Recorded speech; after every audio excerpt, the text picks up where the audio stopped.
Bonjour à tous les auditeurs et auditrices de vipradioonline.fr. Tout d'abord, meilleurs vœux à tous et à toutes, bien entendu. Ici Jérôme pour ce 9e podcast sport à propos de voile pour le Vendée Globe 2025, le débrief. On va jeter un œil dans notre rétroviseur pour voir ce qui s'est passé ces derniers jours. On fait un point course donc. On commence avec le lundi 30 décembre. Il était sceptique hier suite à ses problèmes dans sa course. C'était le tenant du titre, Yannick Bestaven, 11e. Il a franchi le Cap Horn dimanche soir et après avoir checké son bateau Maître Coq suite à ses différentes avaries subies ces derniers jours, il a dû prendre une lourde décision. En concertation avec son équipe technique, Yannick a pris la décision de faire escale à Ushuaia en Amérique du Sud pour réparer son IMOCA avec une partie de son équipe qui le rejoint aujourd'hui en Argentine. Cela signifie officiellement l'abandon de Yannick Bestaven sur le Vendée Globe. Il était 11e. Il souhaite toutefois, si c'est possible, réparer son monocoque et repartir en solitaire dans l'Atlantique jusqu'au Sables d'Olonne, hors course. Bon courage à toi Yannick. Bien entendu, dans ce podcast, nous allons suivre ces différentes évolutions dans les prochains jours. Et sinon, au niveau du nombre d'abandons, on en comptabilise 5 cette année sur cette 10e édition du Vendée Globe 2024-2025. Louis Duc, 24e, a croisé Arnaud Boissière qui l'a dépassé, qui lui est 23e. Il l'a croisé à vue dans l'océan Pacifique. Problème de safran à bord de Prysmian pour l'Italien Giancarlo Pedote, 19e. Des réparations en vue dès que les conditions météo seront meilleures pour Giancarlo dans le Pacifique. Alors, ce lundi soir à 21h30, heure française, Yannick Bestaven est bien arrivé à Ushuaia, en Amérique du Sud. Il a pu remonter le canal de Beagle et a été escorté par le Peau d'Orange, un navire spécialisé dans les expéditions antarctiques. Son équipe technique l'a rejoint pour débuter l'expertisation de son IMOCA. On croise les doigts pour qu'il puisse repartir après réparation vers les Sables d'Olonne hors course. Voilà, et dernière info du lundi 30 décembre, Clarisse Kremer, 12e, a fêté son 35e anniversaire, donc ce lundi 30. Mardi 31 décembre, Arnaud Boissière, 25e, à bord de la Micaline, a un problème de réglage sur son foil bâbord. Avec son équipe technique, il a réussi à faire une réparation pour aider le foil à manœuvrer, mais ça l'handicape un peu dans ses empannages. Réparation effectuée à bord de Prysmian pour Giancarlo Pedote, l'Italien, 19e, qui avait des problèmes de safran. Après 16 heures de travail, ça tient. Mais quand les conditions météo seront plus calmes, Giancarlo améliorera ses réparations de façon plus pérenne. En plus, il a annoncé que son moteur donne des signes de faiblesse. Après avoir croisé à vue Arnaud Boissière, 25e, Louis Duc, 24e, avait en visu Violette d'Orange, 26e, en plein océan Pacifique. Et d'ailleurs, il a rigolé. Pas de livraison de Big Mac par Violette. Rappelons que Violette d'Orange est sponsorisée par McDonald's notamment, sur son bateau. Il y a du monde dans cette zone maritime. Allez, passons à la journée de mercredi 1er janvier. C'est fait, le dernier de la flotte, Denis Van Weinberg, a fait son entrée dans l'océan Pacifique. Près de 15 000 km le séparent du leader Charlie Dalin. Alors justement, nouveau podcast pour nous, pour cette série Voile du Vendée Globe. 1er janvier, donc bien entendu, comme je l'ai dit dans chacun de nos podcasts depuis le début de l'année, comme vous n'êtes pas forcément tous les mêmes à nous écouter sur chaque podcast qu'on fait, eh bien je vous souhaite de meilleurs vœux à tous et à toutes pour 2025. Au nom de toute l'équipe de notre radio RVPB, reportage VIP Pressadom Brandt. On continue donc avec les infos du 1er janvier. Tanguy Le Turquet, 21e, a franchi la latitude du point Nemo au milieu du Pacifique. Guy Y soudé 28e longe la ZEA, la zone d'exclusion antarctique. Et là, il s'est passé quelque chose. La direction de course a détecté des icebergs non loin de sa position et lui ont rappelé d'être vigilant, ainsi qu'à Sébastien Marcet, 22e. Ils ont ainsi contacté plusieurs marins et d'ailleurs, 3 marins ont aperçu sur leur trajectoire des icebergs. Alors j'en ai mis un dans notre podcast, j'ai mis une photo. Et donc il y a Éric Bellion, Sébastien Marcet qui était complètement bouleversé, Sébastien Marcet vraiment bouleversé par la visu de cet iceberg, il ne s'y attendait pas. Voilà, et Conrad Coleman, ils ont tous les 3 vu ces gros blocs de glace non loin de leur bateau. La direction ne peut plus modifier cette ZEA malgré cette présence d'iceberg dans le Pacifique. Pourquoi ? Parce qu'en fait le premier, donc à l'époque c'était Johan Richaume, qui était déjà dans le Pacifique, la zone ne comportait pas d'iceberg. Donc en fait elle ne peut plus être modifiée pour une raison d'équité sur tous les concurrents de la flotte du premier au dernier et leur éviter de faire des kilomètres en plus. Donc maintenant ils doivent faire avec, s'il y a des icebergs, ils doivent vraiment faire attention avec leur AIS, leur alarme de bord, et les éviter. Voilà. Et puis de toute façon, la direction de course, elle surveille par satellite la présence d'iceberg. Donc normalement, elle est censée aussi les prévenir à l'avance. Le Cap Horn a été franchi en ce 1er janvier à bord de Guyot Environnement Water Family pour Benjamin Dutreux qui est 12e. Passons à la journée de jeudi 2 janvier, avarie de voile d'avant au large de l'Uruguay pour Thomas Ruyant, 4e. Il a été pris dans un grain de plus de 55 nœuds, son IMOCA s'est couché et sa voile J2 s'est déchirée, elle est désormais inutilisable. Cet incident vient s'ajouter au premier RIS de sa grand voile cassé également. Johan Richaume, 2e, a vu la petite île de Trinidad située à 600 000 à l'est des côtes brésiliennes. Manu Cousin, 33e, a vu Fabrice Amadeo, 34e, dans le Pacifique. Passons la journée de vendredi 3 janvier, Denis Van Wenberg, le dernier de la flotte, a réparé son safran qui avait quelques signes de faiblesse. Un point virtual regatta sur le Vendée Globe virtuel pour notre bateau vipradioonline.fr. Et là, ce ne sont pas des bonnes nouvelles, mais on est toujours en course. Je vous explique. On a franchi le Cap Horn, mais non sans mal, car en fait, suite à un oubli de manœuvre urgente de ma part, oui, c'est moi qui gère ce bateau virtuel. En fait, j'ai loupé le Cap Horn parce que je suis passé par derrière le Cap Horn sans m'en rendre compte en fait, parce que je suis pas forcément tout le temps derrière. Et moralité, eh bien, j'ai dû faire demi-tour, mais le demi-tour étant trop long, si je reprenais la même trajectoire, je suis descendu donc au sud-est du Cap Horn. Je l'ai repassé le Cap Horn dans les deux sens. Voilà, donc on a franchi le Cap Horn finalement, mais pas en faisant un vrai demi-tour. On a fait quand même un détour de plus de 3 heures pour le passer correctement. Donc c'est fait, il est passé le Cap Horn. Mais on n'a vraiment pas fait demi-tour sur notre chemin. On n'a pas rebroussé clairement le chemin, ce qui nous aurait fait perdre plus de 6 heures. Et donc, eh bien, qu'est-ce qui se passe ? Eh bien, nous sommes hors course, voilà, par Virtual Regatta, parce que c'est un problème de franchissement de trajectoire. Alors évidemment, pas d'infos, pas de mail, rien de Virtual Regatta, mais on en conclut qu'on est hors course, puisqu'en fait, notre classement maintenant, il s'empire de pire en pire, donc je vous le donnerai plus.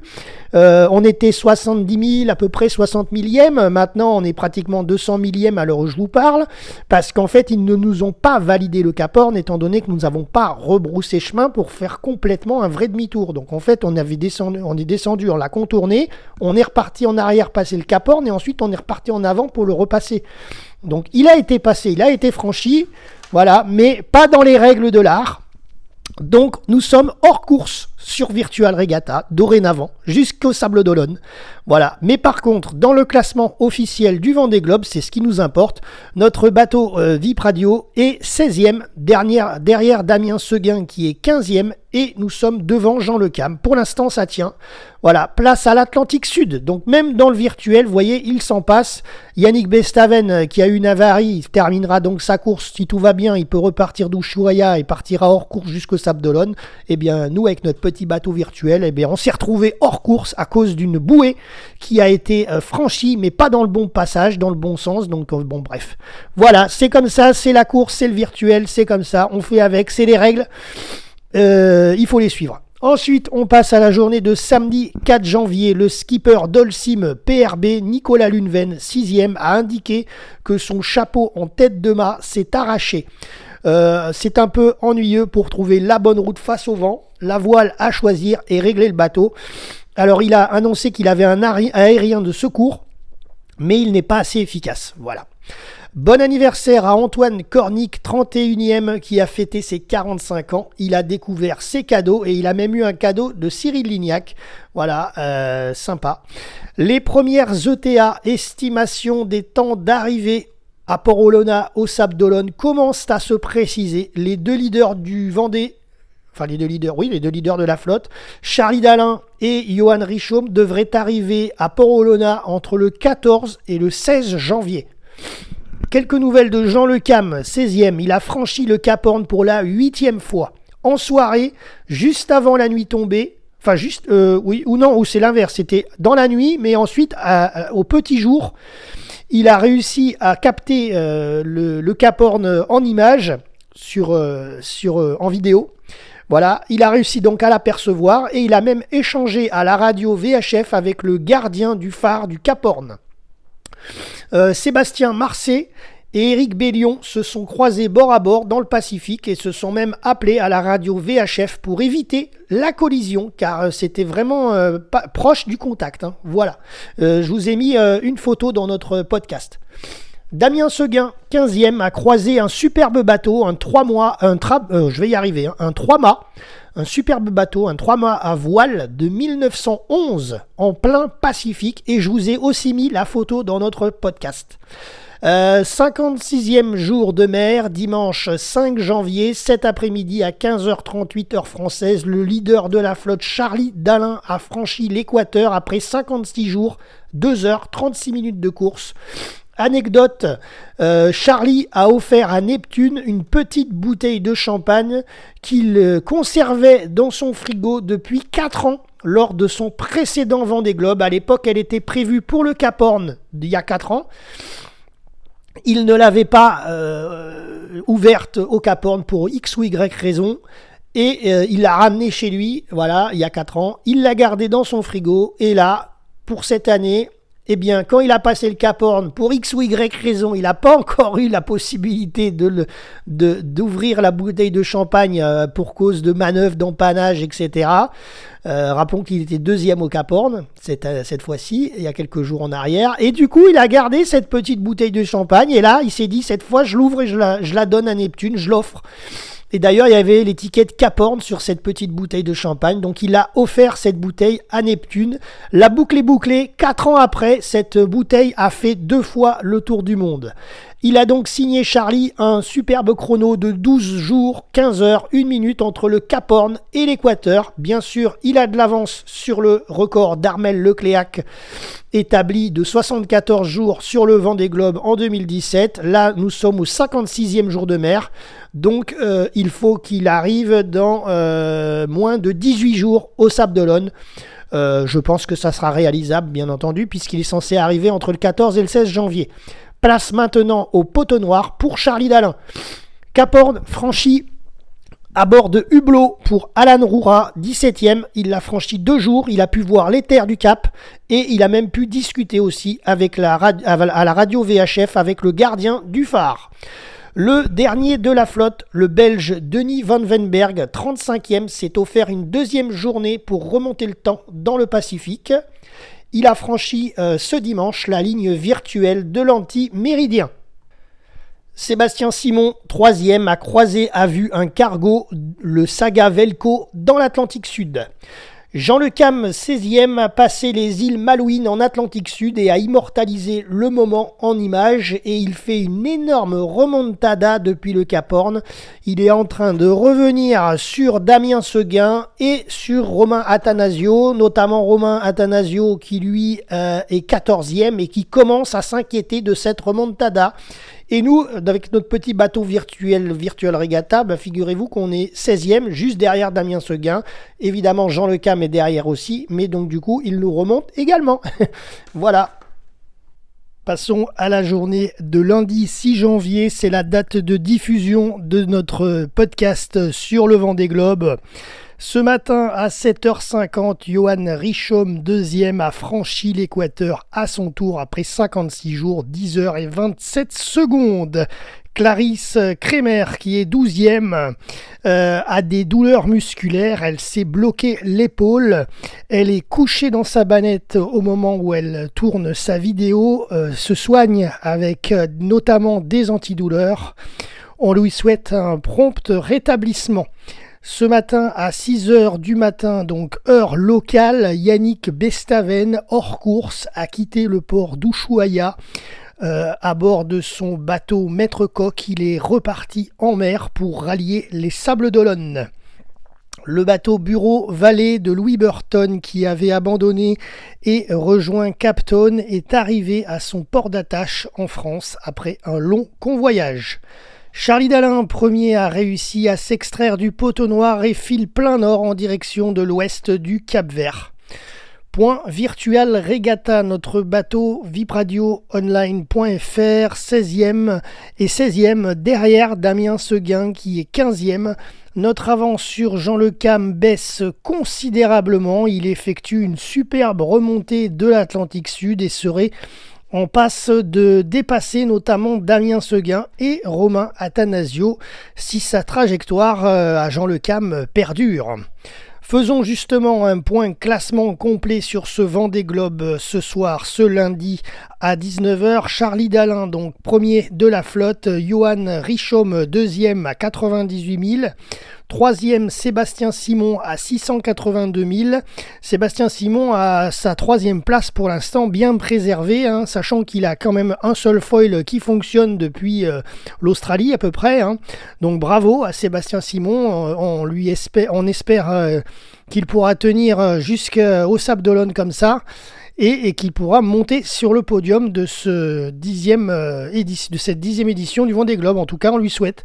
Et d'ailleurs, il a pas mal d'avance sur le 4e, puisque ensuite le 4e, c'est Jérémy Bayou, qui est suivi par tout plein de skippers qui le suivent. En fait, ils s'appellent les Banditos, on pourrait appeler ça, ce groupe. C'est du groupe du 4e jusqu'au 10e. Donc je vais vous les citer. On les appelle les Banditos parce qu'en fait, c'est à qui va aller le plus vite dans ce groupe, mais ils sont loin de Sébastien Simon. Donc Sébastien Simon, 682 000 de Charlie Dalin. Jérémy Bayou, pour l'instant, c'est lui le devant des Banditos. Il est 4e avec 2038 000 de retard. Voilà, donc nettement plus que Sébastien Simon, il y a 1400 000 d'écart, donc normalement Simon est pas touchable pour l'instant. Voilà, suivi donc Jérémy Bayou par Thomas Ruyant juste après, à 11 000, plus loin, 2047. Sam Goodchild, 6e à 2057 000. Boris Herman, 7e à 2066 000. Paul Meillat, 8e à 2110 000. Justine Métro, c'est la première femme du Vendée Globe, elle est dans le top 10, elle est 9e à 2123 000. Nicolas Luneven, 10e à 2150 000 de Dalin. Voilà, un peu plus loin, on a Jean Le Cam, premier bateau à dérive, il est à 30 000 seulement de Damien Seguin qui est 15e et Romain Attanasio 14e. Voilà, donc le combat est rude entre les trois hommes. Le dernier de la flotte, c'est Denis Van Venberg, le Belge, qui est situé derrière Manu Cousin, 34e, et Fabrice Amadeo, 33e. Voilà concernant ce débrief qu'on peut vous faire sur le Vendée Globe dans notre série de podcast Voile. C'était Jérôme pour RVPB vipradioonline.fr. On clôt donc ce verbatim et à très bientôt pour un prochain débrief du Vendée Globe 2025. Et encore meilleurs vœux à toutes et à tous.